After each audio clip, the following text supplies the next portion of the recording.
Questa settimana il Parlamento europeo ha dato il suo via libera all'introduzione del certificato verde digitale. Si chiamerà ufficialmente EU Covid-19 Certificate e si tratta di un primo passo importante verso il ritorno alla normalità per tanti cittadini, ma soprattutto di un significativo sostegno al settore turistico che è stato tra i più duramente colpiti dagli effetti di questa pandemia.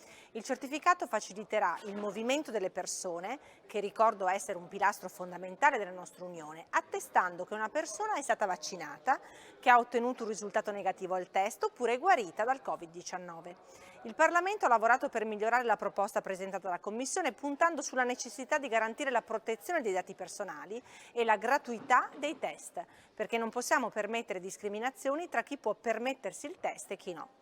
Voglio sottolineare che non si tratta né di un passaporto né di un documento di viaggio, né tantomeno di un obbligo alla vaccinazione, che la sua durata sarà limitata.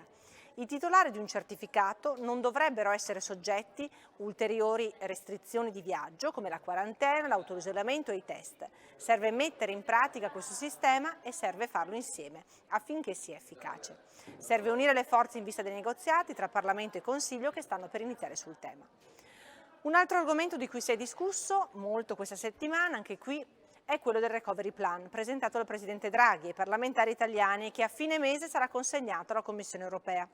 Il piano ha l'obiettivo di riparare i danni economici e sociali causati dalla crisi pandemica, affrontando alcune debolezze che affliggono la nostra società ormai da decenni.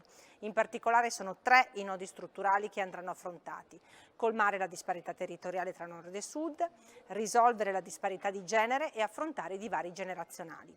L'Europa ha attribuito all'Italia la quota maggiore del Recovery Fund e il Governo potrà disporre di oltre 220 miliardi da impiegare per la rivoluzione verde, la digitalizzazione e l'ammodernamento delle infrastrutture, l'istruzione, la formazione, la ricerca scientifica, la salute e l'inclusione sociale. Sono contenta che il piano abbia accolto le richieste di molte parlamentari del Partito Democratico che chiedevano politiche incisivi per donne e giovani.